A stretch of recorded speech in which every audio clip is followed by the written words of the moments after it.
ജീവനക്കാരെ തട്ടിക്കൊണ്ടുപോയെന്ന കേസിൽ നടൻ കൃഷ്ണകുമാറിനും മകൾക്കും മുൻകൂർ ജാമ്യം. തിരുവനന്തപുരം പ്രിൻസിപ്പൽ സെഷൻസ് കോടതിയാണ് കേസ് പരിഗണിച്ചത്. ദിയാകൃഷ്ണയുടെ സ്ഥാപനത്തിലെ സാമ്പത്തിക ക്രമക്കേട് കേസിൽ ജീവനക്കാരികളുടെ മുൻകൂർ ജാമ്യാപേക്ഷ കോടതി തള്ളിയിരുന്നു. VS അനുവാണ് കൂടുതൽ വിവരങ്ങളുമായി ചേരുന്നത്. അനു, പ്രോസിക്യൂഷൻ കൃഷ്ണകുമാറിന്റെയും ദിയാകൃഷ്ണയുടെയും ഭാഗത്താണ് ന്യായീകരണം എന്നുള്ള തരത്തിൽ തന്നെയായിരുന്നു വാദം മുന്നോട്ട് കൊണ്ടുപോയത്. അതിന് പിന്നാലെയാണോ ഇപ്പോൾ ഇവർക്ക് മുൻകൂർ ജാമ്യം ലഭിച്ചിരിക്കുന്നത്? കോടതി എന്തെല്ലാം കാര്യങ്ങളാണ് പറയുന്നത്?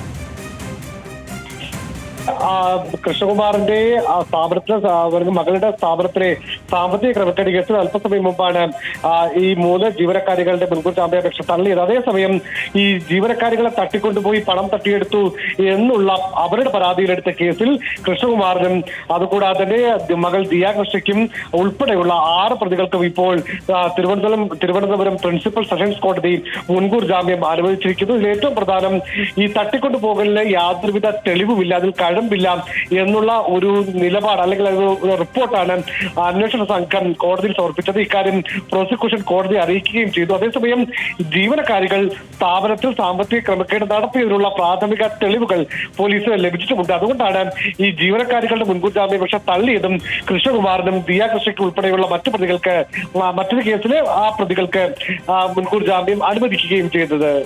സ്വാതി, VS അനു, അന്ന് ഈ പ്രശ്നമുണ്ടായ സമയത്ത് ഈ ജീവനക്കാരികൾ പുറത്തു വന്ന് പറഞ്ഞത് തങ്ങളെ തട്ടിക്കൊണ്ടുപോയി വലിയ തരത്തിൽ ഭീഷണിപ്പെടുത്തി പണം വാങ്ങി എന്നുള്ള തരത്തിലുള്ള കാര്യങ്ങൾ, ഒരുപാട് കാര്യങ്ങൾ, ആരോപണങ്ങൾ കൃഷ്ണകുമാറിനും ദിയാകൃഷ്ണയ്ക്കും എതിരെ ഉന്നയിക്കുകയുണ്ടായി. എന്നാൽ അവർ പറഞ്ഞ കാര്യങ്ങളിൽ യാതൊരു വിധത്തിലുമുള്ള സത്യാവസ്ഥ ഇല്ല എന്നതാണോ കോടതിക്ക് തെളിഞ്ഞിരിക്കുന്നത്? അക്കാര്യത്തിൽ കോടതി എന്തെല്ലാം കാര്യങ്ങളാണ് പറഞ്ഞത്?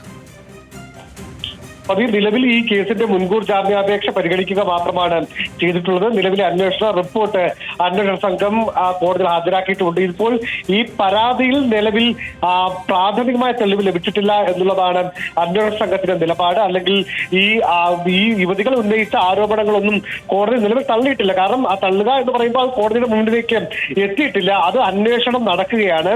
അവർ ഉന്നയിച്ച എല്ലാ പരാതികളിലും എല്ലാ കാര്യങ്ങളും വിശദമായി അന്വേഷിക്കുമെന്നാണ് പ്രത്യേക അന്വേഷണ സംഘം വ്യക്തമാക്കുന്നത്. അതിനുശേഷം ആയിരിക്കും അതിൽ അന്തിമ റിപ്പോർട്ട് കൊടുക്കുക. അപ്പോൾ മാത്രമേ ഈ ഏതൊക്കെ കാര്യങ്ങളിലാണ് ഇവർ പറഞ്ഞതിൽ വ്യാജമായ അല്ലെങ്കിൽ അടിസ്ഥാനമില്ലാത്ത കാര്യങ്ങൾ അല്ലെങ്കിൽ ഏതൊക്കെ കാര്യങ്ങളിൽ വ്യക്തതയുണ്ട് എന്നുള്ള കാര്യങ്ങളൊക്കെ ഈ അന്തിമ അന്വേഷണ റിപ്പോർട്ട് വരുമ്പോൾ മാത്രമേ നമുക്ക് മനസ്സിലാകുകയുള്ളൂ. ശരി, VS അനു.